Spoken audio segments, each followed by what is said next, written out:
Alkane, alkyne और alkynes, इनकी अगर हम रिलेटिव रिएक्टिविटी की बात करें तो हमारे डिस्कशन का रिज़ल्ट ये होगा कि अल्कीन्स जो हैं, alkenes more reactive than alkynes and alkynes more reactive than alkanes।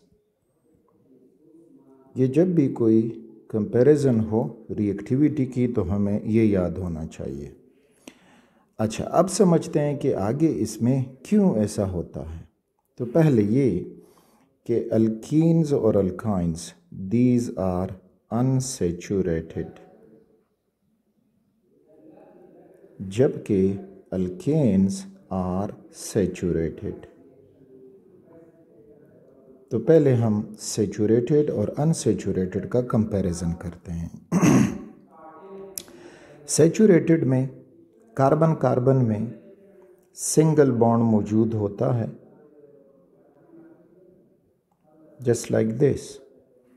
और अनसैचुरेटेड में अल्कीन में कार्बन कार्बन में डबल बॉन्ड मौजूद है और अल्काइंस में कार्बन कार्बन में ट्रिपल बॉन्ड मौजूद है। अब यहाँ पे कार्बन कार्बन के बॉन्ड ने टूटना है, लेकिन ये सिग्मा बॉन्ड है, इट इज़ सिग्मा बॉन्ड। यहाँ ट्रिपल बॉन्ड में हमें 2 पाई बॉन्ड मिल रहे हैं, 2 पाई बॉन्ड्स, और एक जो है वो सिग्मा बॉन्ड है, जबकि डबल बॉन्ड में 1 पाई है और एक सिग्मा बॉन्ड है। अब जो सिग्मा बॉन्ड है it is stronger bond compare to pi bond, लेकिन इधर जो सिग्मा बॉन्ड बना है उसमें एस करेक्टर, यानी यहाँ पे जो कार्बन है वो है sp3 हाइब्रिड, और sp3 हाइब्रिड में एस करेक्टर होता है 25%। यहाँ जो ट्रिपल बॉन्ड है तो इसमें जो कार्बन है इट इज़ sp हाइब्रिड, और sp हाइब्रिड में एस करेक्टर होता है 50%। यहाँ पे जो अल्कीन है तो उसमें कार्बन जो है वो sp2 हाइब्रिड है और इसमें एस करेक्टर होता है 33.3 समथिंग %। हम तो यूँ समझते हैं कि जितना एस करेक्टर ज़्यादा होगा उतना वो बॉन्ड स्ट्रॉन्ग होगा। तो अगर हम सिग्मा बॉन्ड की बात करेंगे तो sigma bond is stronger in alkynes than in alkenes than in alkene. Sigma bond strength order यहाँ पे हो जाएगा कि जो अल्काइंस हैं they have a stronger sigma bond than alkenes, and alkenes have a stronger sigma bond than alkanes। ये अब sigma bond का स्ट्रेंथ हुआ, लेकिन चूंकि यहाँ पे रिएक्शन कर देना है, इस बॉन्ड के ऊपर एक ऐसी स्पीशीज़ ने अटैक करना है जो इलेक्ट्रोफाइल हो, ई पॉजिटिव से हम उसको रिप्रेजेंट करेंगे। अब इलेक्ट्रोफिलिक अटैक वहाँ पे होगा जहाँ पे जो इलेक्ट्रॉन है न्यूक्लियाई के दरमियान शेयर्ड इलेक्ट्रॉन है वो मोर एक्सपोज्ड हों। तो अगर हम अल्केन में देखें तो अल्केन में जो सिग्मा इलेक्ट्रॉन क्लाउड है between the 2 carbon atoms, it is hidden between the 2 nuclei and so it is difficult for the electrophile to attack। जबकि हम अल्काइंस या अल्कीन्स में देखेंगे तो अल्कीन्स में ये सिग्मा बॉन्ड हुआ और जो पाई इलेक्ट्रॉन क्लाउड है it is above and below, तो वो एक्सपोज्ड है for electrophilic attack. And the same case is in alkynes, ये उसमें सिग्मा बॉन्ड हुआ, ये उसमें 1 पाई इलेक्ट्रॉन क्लाउड और ये हो गया दूसरा पाई इलेक्ट्रॉन क्लाउड। तो यहाँ पे जो इलेक्ट्रोफाइल ने अटैक करना है उसने इस इलेक्ट्रोफाइल पे अटैक करना है, इस जो इलेक्ट्रॉन क्लाउड है इस पे अटैक करना है। तो ये इलेक्ट्रोफाइल इधर अटैक करेगा अल्केन में, अटैक कर सकता है अल्कीन्स के क्लाउड पे, अटैक कर सकता है अल्काइंस के क्लाउड पे।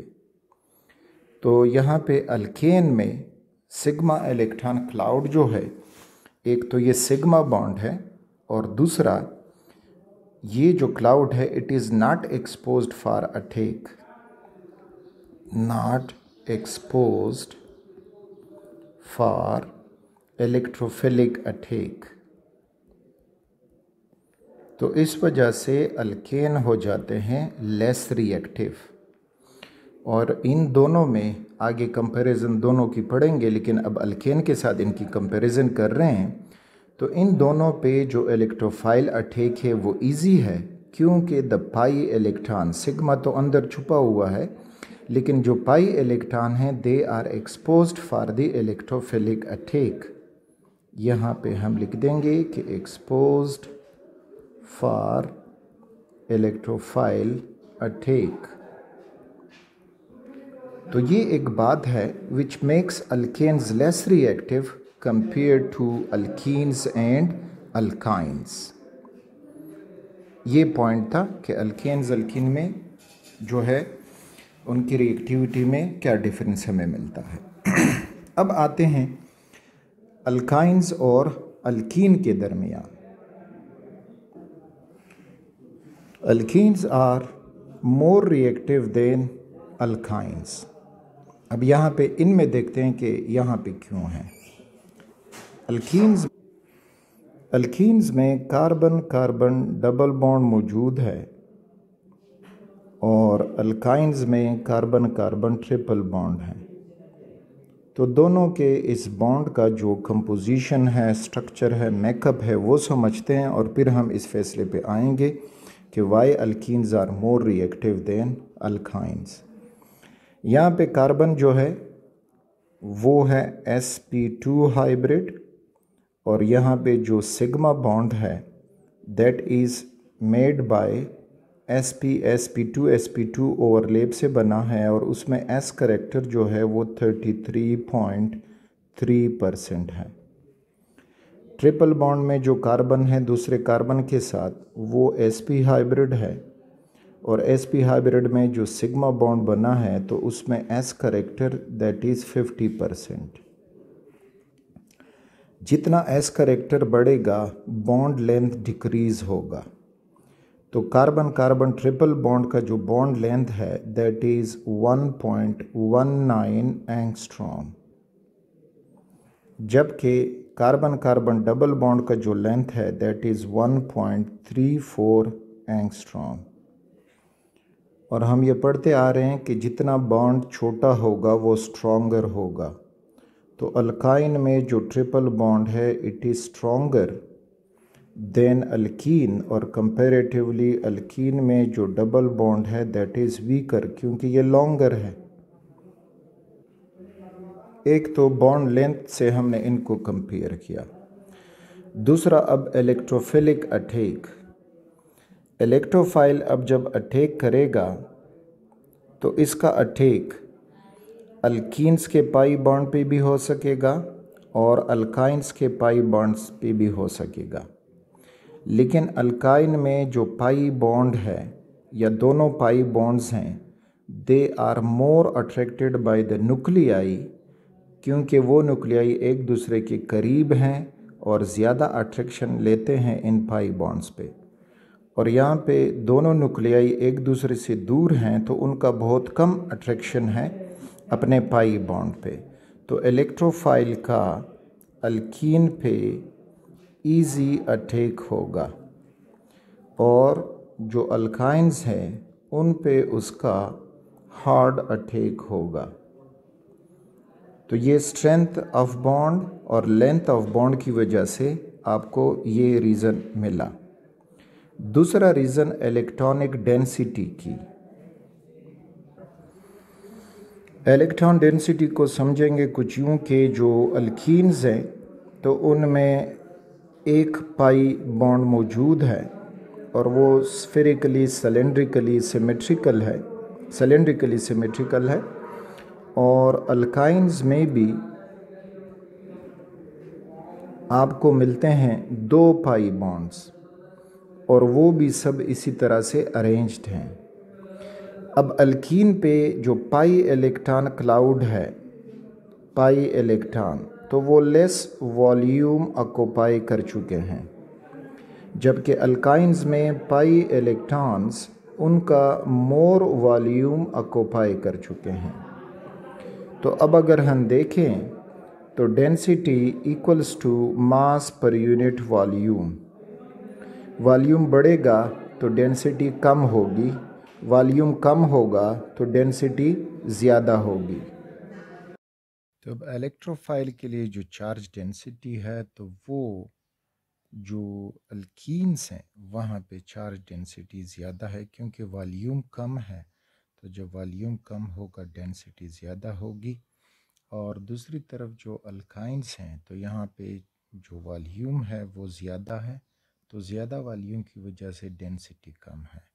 तो यहाँ पे आपको मिलेगा कि लो डेंसिटी है, और लो डेंसिटी चार्ज डेंसिटी की वजह से लेस अट्रैक्टेड बाय इलेक्ट्रोफाइल।